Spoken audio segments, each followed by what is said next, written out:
Good afternoon, everybody. Everybody comfortable? Last talk, I'm going to take you on a journey.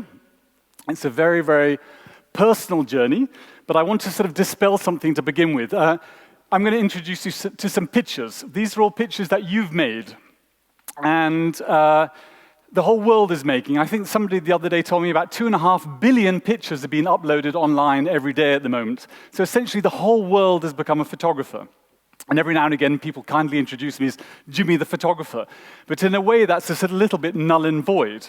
And I think that's also very much part of being here this afternoon with you. Something happened to me a few years ago when I began to realize that the profession of photography had evolved and changed. And essentially, I became redundant, for want of better words. So I started to ask a question of next. What is next? So what I'm going to talk to you about this afternoon is not necessarily photography, but what is next, and take you on a journey of discovery about my discovery about who I was, and then the people I met on that journey. But with these selfies I've just shown you now, I want to introduce you to another selfie. It's a selfie I made of myself. Now, it looks as if everything's fine, and I'm happy, and I'm smiling for a camera, which I'm placing up in front of me, but in actual fact, it's a lie. It's a very subjective lie, like, to be honest, a lot of photography, because I'm not happy at all on this particular moment. Although I'm showing my teeth because I'm extremely cold, about minus 40 degrees centigrade, but everything else that could have gone wrong on this moment is illustrated in this picture, and I wanted to remind myself of that moment. I'm lost. I'm disorientated, I've just mentioned I'm cold, I'm homesick, and I'm desperate to go home. But most importantly, what I'd intended to do, I'd failed. I'd completely and utterly failed. And very naively, I'd started on this journey. I'd gone on this journey, and I wanted to meet these people, the Satan. They're a group of about 40 nomadic herders living in northern Mongolia. And not only did I want to meet them, I wanted to document them, but document them in a very, very special, iconic way. I wanted to put them on a pedestal. So I sort of flew up there, and I arrived there, and it was about a 2-week walk from where I needed to start, and I needed an interpreter. So I walked into a village, and I found somebody, and I found you, and you were sitting in a cafe, and we looked at each other, and you spoke some half-decent English, and you said, could you come with me to the Satan? And you nodded, and we went, yes, but you went like this. You said, money, money, money, and I said, fine, it's okay. So we came to a deal, and we walked. We walked for 2 weeks up this long, long, long valley in the middle of winter, and we got there. And there we were, and there were the Satan, and I was ready, and I wanted to sort of talk to them, but I couldn't, so I looked at you, and you looked at me, and we looked at each other, and you said, yeah, there's a slight problem, Jimmy. And I said, well, what do you mean there's a problem? They're there, they're ready, I can take pictures of them now. Just tell them why I came. And he looked at me, and he said, yeah, well, I don't know this dialect. I said, what? You don't know this dialect? We've spent the last 2 weeks on this journey. What are we doing? And he said, yeah, but you didn't tell me we got that valley. I thought we were going up the other valley. It's a completely different dialect. So I said, but how am I going to communicate with? And what about all that money I paid you to help me? And he said, yeah, but I just needed your money. I wasn't going to tell you we were in the wrong valley. So I was completely and utterly stuck. So many years research, months of traveling, 2 weeks of walking to the Satan, and I couldn't talk to them. Absolutely impossible. So for the next 2 weeks, I didn't make one picture. I didn't make one film. There wasn't one conversation with them. But I traveled. I was patient. I went every day. We'd pack up our tents and we'd travel across the mountains. They were reindeer herders, long journeys, cold. Every night we'd put up the teepee. But after about 2 weeks, I essentially gave up. That was the moment I made the selfie of myself. And I'm going to go home. I'm going to admit I failed. But on that particular night, we put up a teepee. Now, there were about 40 of us in this brigade, as they call themselves. So if you can imagine the first front corner of this room, 40 of you, after a long journey, walking across the mountains, putting up a teepee, minus 40 degrees, and you crawl inside the tent, and the only way to keep warm is by putting your arms and your feet, your hands and your legs in each other's armpits, groins, orifices, you name it, and you become a human sardine, and you're cuddled up inside, and the wind is blowing, and it's scary, and you're sitting there, and every night they'd get out a bottle. And they'd bring out these bottles and they'd pass them around the tent. Now, I'm not very good with alcohol, I'm afraid. So I'd sort of abstain because I was on this mission. I wanted to take these pictures. But on that day, I decided I'm going to give up. It's a waste of time. I'm going to have a sip of this stuff. And it was sort of rocket fuel vodka. And they sort of passed it to me, and I had a sip. And magic happened. Now, it's not that I'm going to recommend anybody to drink sort of homemade Russian rocket fuel in Mongolia, but the feeling, it felt a little bit like jumping into cold water, wearing a wetsuit and having a pee. It was great, so this sort of long sort of body movement. I started to smile. I think it's the first time I started to smile in weeks. And I had another sip, and I had another sip, and in about an hour, the inevitable happened. I'd finished the bottle, but everything seemed to be amazing. I was sort of making friends, but subsequently, I think everybody else in the tent finished their bottles, and we all fell into a sort of self-induced alcoholic coma on the floor of the tent. So there we are, human sardines, all wrapped in each other's arms and legs, drunk as the light can be. The tent is up, the fire's burning, and it's cold and it's dark, and we all fall asleep. Middle of the night, slight technical problem. Can anybody help me with technical problem? What was wrong? What was wrong? I needed a pee. Full bowel. And so I thought, well, okay, and as often is the case when one has had a little bit too much to drink, one thinks one's very clever. So I thought, you know what, I'm not going to go outside because it's too cold. I'm going to roll over the bodies in the tent, get to the side, and just lift up the side of the tent and have a quick pee, and everything will be fine. So I sort of rolled over the tent. Everybody was still asleep, very important. Nobody could see I was having difficulties. Turned around, everybody snoring away. Got to the side of the tent, and I made a mistake. I make many mistakes, I'm afraid. And I took off my glove, lifted up the side of the tent, and it froze to the tent. So I'm sort of looking at it, but it's okay, I'm drunk, I've got another hand. So I looked down and I thought, oh dear, I've forgotten there's 83 different layers of clothing there. So I've got one hand stuck to the side of a tent, I'm full of a bottle of cotton, desperate to go to the loo. And I'm looking at this clothing, so I start flailing, and eventually I got there, but a little bit too late. But without getting into details, it's extremely cold, and if for the men in the audience who know, when it's extremely cold, things change or disappear. So I looked and went, oh no, what am I going to do? And I had a pee. But it went everywhere, all over the tent, all over me. And I sort of lay there, crying in this sort of drunken stupidity. Looked around, everybody was still asleep. It's okay, it's all right. Nobody knows. So I sort of rolled back into my place, fell in, don't tell anybody, fell back asleep. 2 minutes later, all hell broke loose. Now, I described they were reindeer herders. There were about 1,000 reindeer outside. 3 o'clock in the morning, they decided to trample over the tent. Now, we're lying there. We all wake up. The tent is flattened. You're stampeded over by rain. Everybody stands up. Remember, everybody's drunk. So it's a little bit like Monty Python on steroids. Everybody running around, flailing, screaming, and yelling. And then all of a sudden, one after another, the reindeer started to look at me. And as you can see, the reindeer have got these massive, great antlers on their head. And they started looking at me, and they started walking towards me like this. And I'm sort of thinking, am I drunk? Or is this happening? Looking. And they start looking at me, and they start literally sort of gathering and flocking around me. I start sort of walking backwards like this, thinking, it's okay, I'll be all right. And then you can see with their antlers, they started to lick me from head to toe. And they're sort of fighting, coming at me, licking. So I'm sort of standing at the edge, and then I look behind me, there's a cliff. We're on top of a mountain, on the edge of a valley, and there's a cliff. And then I start to scream. I said, this can't be true. These reindeer are about to push me over the side of the cliff. So I start screaming. They're sat down in the valley below, and there was one man, and he looked at me, and he didn't do it. He sort of looked at me, pointed, gestured to everybody. They put their hands over their stomachs, bent over, and they all started to laugh. I said, don't laugh, help me, I'm about to be pushed over the cliff by your reindeer. So eventually he came through, and he was laughing. And without any form of language whatsoever, he pointed at my groin, and he waved his finger, went like this, and I was wandering around and said, the reindeer, get the reindeer off me. So he sort of pulled me back down to the villagers, and everybody was laughing, and everybody's pointing at my groin. I said, how are they? You're all asleep. You have no idea what happened last night. And then he turns around and he shows me his backside. And on his backside, there's this big, big leather ball. And then the whole village turns around and they bang their bottoms. And on their bottoms, they carry this leather pouch. And in that leather pouch is full of urine. And they lifted the pouch up, passed it to my face, and retching, and said, yeah. And I said, yeah. And we said, what's this all about? And then they started sprinkling the urine on the snow, and all of a sudden, the reindeer gathered.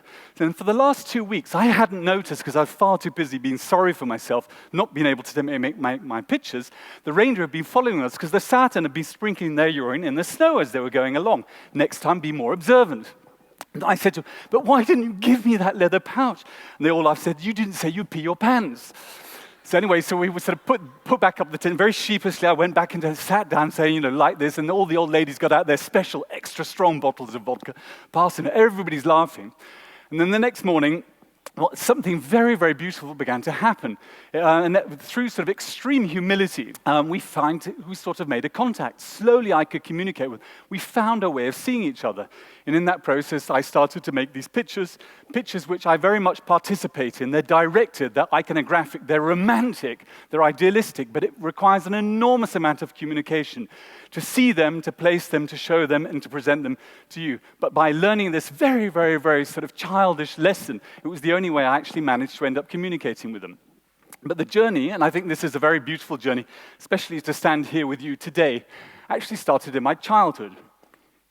And many of you in your sort of middle teens, and this is me when I was 7. Fine, my father he traveled around the world as a geologist. I traveled with him, so I saw an enormous amount of the planet. Got to the age of 16, returning back to an institution much the same as this in the United Kingdom, and I was ill. I had cerebral malaria, and I think, to be honest, I was a little bit stressed. And I sort of said to my parents, isn't it time you keep me at home? And it's very English and old-fashioned. She said, no, you'll be fine with all those priests on the mountain. So I sort of went back up, probably somewhat terrified, and met this sort of priest. He said, it's fine, it's fine, it's fine. You'll be well in the morning. All this malaria, it's a whole load of rubbish. Take this pot of pills, and everything will be fine. So I sort of naively took a pot of pills, and I woke up in the morning, and I ended up looking like somebody else. Now, how many of you are here 16? Please put your hand up. Okay, well, all of you have got your hands in the air. Imagine what it's like going to bed tonight and tomorrow morning going up to brush your teeth and meeting somebody else when you look in the mirror.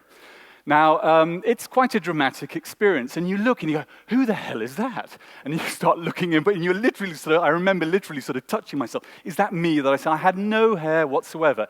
Everything had fallen out within a few hours. And I think, well, it's okay, I feel the same, I may not look the same. So I sort of remember leaving out, and everybody looked at me in a different way. Everybody said, oh, who the hell is that? And I said, it's Jimmy, and everybody was waving, and they were waving, and thinking, no, it's not Jimmy at all, you're somebody else. And I started screaming, literally, I remember on my knees, it's me, it's me, it's me. And everybody literally went, no, no, no, no, no, you're somebody else, go and stand over there. Utterly, utterly terrifying. Now, nothing happened to my health, but it was basically about judgment. I was judged to be somebody else that I wasn't, purely by my appearance. So I ran away. Now, I'm not going to recommend any of you run away. I was about sort of 17, and I disappeared, and I bought a one-way ticket to Tibet. And I remember reading a book, not a very profound book, this book, here we go, Tintin. And I remember seeing lots of little ball boys running around the Himalayas following Tintin and his dog Snowy. And I said, well, that's where I'm going to go, because that's the one place on the planet where maybe, naively, I will be able to find some empathy, because the boys look like I do. Now, of course, they're shaved because they're Buddhist monks. That's what I did. I disappeared, and by default, not by being an explorer or an adventurer or an athlete, I got lost. But on that journey of getting lost, perhaps I started to go on another journey of starting to find out, who am I? Who am I? Who do I mean? What do I look like on that process, and what do I feel? And then on that spectacular journey, I started to meet other people by using a camera, and we started to make these contacts, by not necessarily by sort of peeing in my pants and tents, by extraordinary sort of interactions. And so I started a career by default as a photographer. A few years later, I met my icon. I think for all of you who are studying here in these fantastic schools, you need people to look up to. And this is the man I looked up to, Edward Sheriff Curtis, an extraordinary guy. He spent 30 years of his life traveling around the American West 100 years ago, documenting the Native American Indians. Now, he put them on a pedestal. He put them up high. He made them spectacular. He made them beautiful. And he said, look, look, look, look. Look how we're developing. Look where we're going. And look at what we still have. This has to be protected, and we have to take it with us. He made these amazing books. 95% of them were burnt. They were destroyed. He was destroyed. He was divorced. He was bankrupt, and he disappeared, and he died, and he was forgotten. 30 years ago, the remnants of these pictures re-emerged, and the whole of the contemporary culture looked at them and put their hands over their mouth and went, oh, look at what we've lost, and perhaps, by looking in the mirror, look at what we've become. On the strength of Edward Curtis, I also set out on a journey very much inspired very much by him, but looking at the rest of the planet. Who are these people? Who are the last indigenous cultures, tribes on the planet? What do they look like, and what perhaps could they mean to us? 1.5 years ago, I published a book. Never published a book before. It was a little bit naive. I made pictures from a sort of a gut instinct, a passionate and emotional instinct, but not necessarily understanding the significance of what I was doing. And something quite spectacular happened. Due to the digitalization of the world, what my naive message spread. 6,500 publications within a period of 6 months started to publish the pictures. Pictures were published, something even more spectacular happened. People who had read the stories and seen the pictures came to me, radio stations, television organizations, and said, Jimmy, what is this? Where is this? What is it? And it went so far as to say, you're like Edward Curtis. He faked it all, you're faking it all, and it has no significance to us whatsoever. And if you look here on the right, somebody accused me of wrong-headed obsession with vanishing indigenous peoples. Now, this is what I want to talk to you about. Wrong-headed, it is not at all, but obsession it is. It's a deep, deep obsession and a passion and a journey I now want to take you on. Does anybody know where Chukotka is? No, Chukotka, come on, it's a good school. Chukotka? Yeah, far northeastern Russia. Okay, it's miles away. 13-hour flight from Moscow. And in Chukotka are the Chukchis. Now, we were talking about it earlier. Inuits in Chukotka, my personal sort of fantasy of seeing the last Inuits, they live in Chukotka. Not many of them, there's only 40 of them, and they're remote, but it's fine. I sort of spent 4 years researching online, met somebody, another person, he said, yeah, I speak good English, I know where the Chukchi are. I flew there, arrived there, and I looked at him and said, great, I've got 2 weeks, I've got to get back. And he says, 2 weeks, Jimmy, there's a slight technical problem. And I said, technical problem? He said, Chukotka's a big place. And I said, yeah, I know, I've been traveling. He says, it's as big as the size of France. I said, yeah, but, yeah. He says, there are only 40 Chukchis left. I said, okay, but we spent 4 years online communicating. I was ready, you must be ready. He says, yeah, but they move, they're nomads. So what are you trying to say? He said, I have no idea where they are. I said, oh no, going the next flight back into, you mean you have no idea, we need preparation. He says, yeah, but I have a very good idea. I have a tank, he says. I have a very, very good tank. And on the roof, you can see the tank here, and on the roof we can take 2 months of diesel. 2 months? I can't just disappear off into the tundra. He says, but it's the only way we're going to find the Chukchi. And I said, well, I need a time, I need a deadline. He said, well, I can't give it to you, but you can trust me and we can disappear off into the tundra. So as you can see from the pictures, we sort of slicked and off we went. We got into this tank. Now this tank travels at about 10 kilometers an hour. It's like a dentist chair grinding 24 hours of the day. And then I said, okay, how are we going to find the Chukchi? And he goes, oh, easy, the reindeer. Reindeer? Oh, no, not reindeer. And he looks at me and he goes, you have a problem with reindeer? And I said, well, it's a long history. It's a long problem with many things, but reindeer is one of them. He says, explain later. He says, very easy. I sit on the roof of the tank, and the reindeer droppings, I can tell by the age and the distribution where the Chukchi have moved to. Very, very easy. So yeah, all right, we'll see it when we believe it. So we got into the tank, and we went on the journey. Now, this is Bram, the cameraman who came with me. This is how we woke up every morning, sort of minus 20 degrees in the tank, very warm. Those are his bottles behind him, not mine. And we spent 28 days in this tank. Now, it's a bit of an odd experience sitting in a little metal box with the four of you indefinitely traveling over the tundra. But then one day, something spectacular happened. We saw something. We came over the mountains, and there in the distance, we saw this. It was like sort of arriving in Manhattan, a tent. And, I promise you, if you spent 28 days in a tent, you see this tent, oh my God, it's a Shangri-La. This is where I wanted to come. And next to the tent, there were these people. And they were sitting having a picnic, and I thought, geez, these are the people I wanted to be. This is it. So I sort of jumped out and met this man, and he was, literally my icon. Very handsome, the chief of the Chukchi, sitting there. And I sort of jumped in, I said, Jimmy, I've been 28 days in a tank, and I'm going to get home. My wife's going to kill me. She's probably running. And I need to take your picture. Please, please, please. And he sort of looked at me, and he went, And the whole of the Chukchis went, And he raised his finger, and he spoke the one word of Russian I'd heard, Nyet. And I said, Nyet, you can't be serious. I need to make your picture. I'm Jimmy, I'm doing this project. And he went, Nyet, Nyet, Nyet. And the whole village started going, Nyet, Nyet. So it's a little bit sort of disillusioning. And he said, but you are welcome, through the translator. He said, you're welcome to stay. I said, well, what am I going to do? And he said, what are you going to do? You can stay and live with us. You can watch us. I said, yeah, but I need to make pictures. And he said, well, you can't make pictures. And I said, but why? Am I stealing your soul? And he says, no, don't believe in any of that nonsense. It's just too cold. We need to keep alive. Every 24 hours, we have a chance of dying. If you come here and we know what it is to make pictures and films, we'll probably die. But we'd like to have you to help keep us alive, and we'll help keep you alive, and perhaps you'll see something else. So this phenomenal lesson on miles away on the other side of the world, in the middle of nowhere, my hands are handcuffed, but for the first time in my life, I'm convinced to observe. So 1.5 years ago, I made the book, showed it, and people started questioning me positively and negatively. And I started saying, well, I'm desperate to go back. I'm desperate to show the Himba, the Chukchi, the Huli, the pictures I made. I felt I've taken something from them. They didn't know I was making pictures. I have to share it to them. I have to show it to them. So I started to go back, and we started to film. And we went back to Namibia.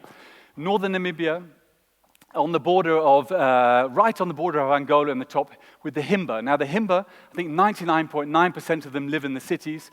In the year 2050, if I'm right in saying 95% of the planet will live in cities.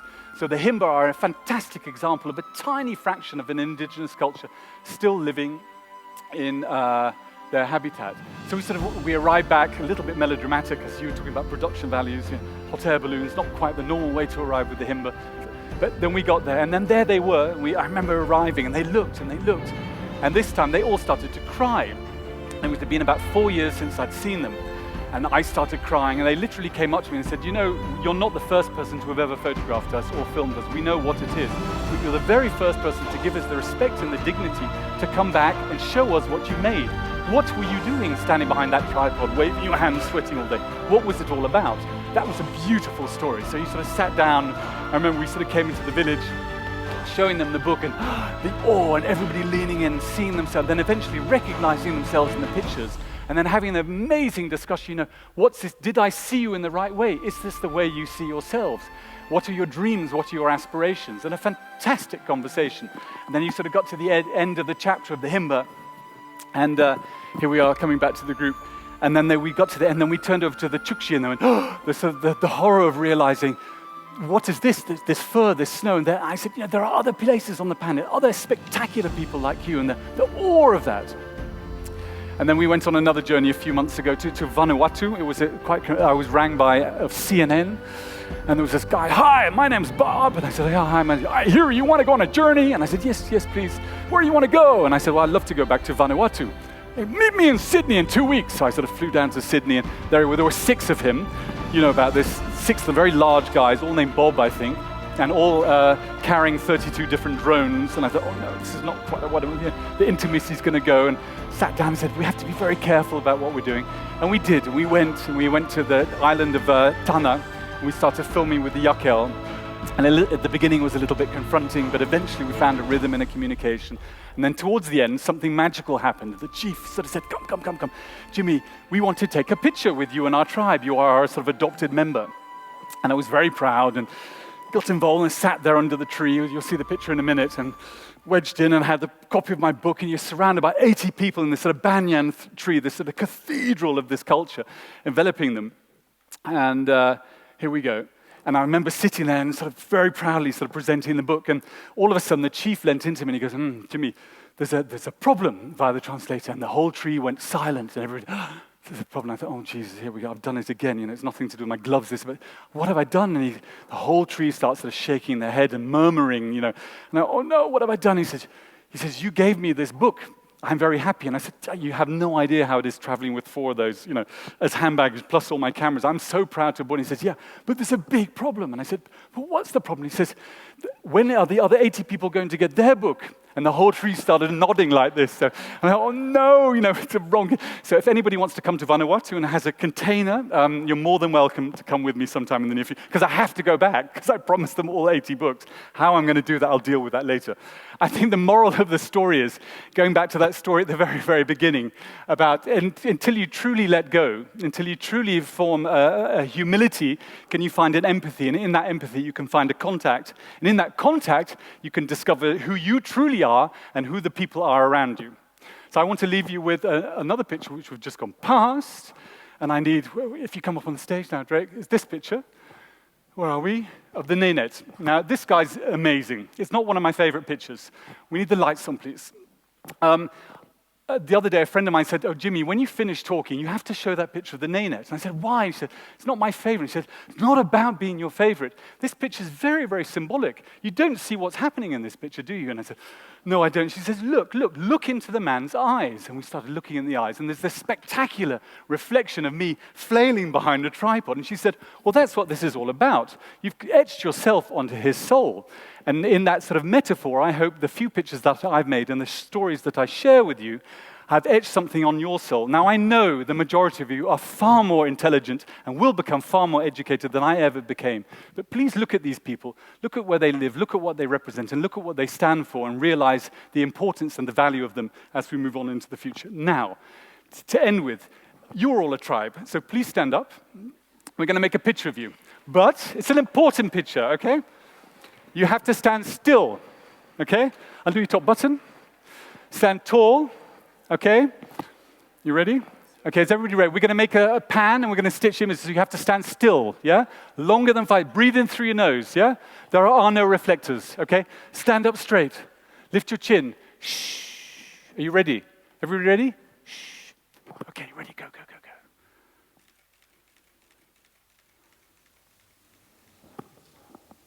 No laughing. Yeah. Thank you.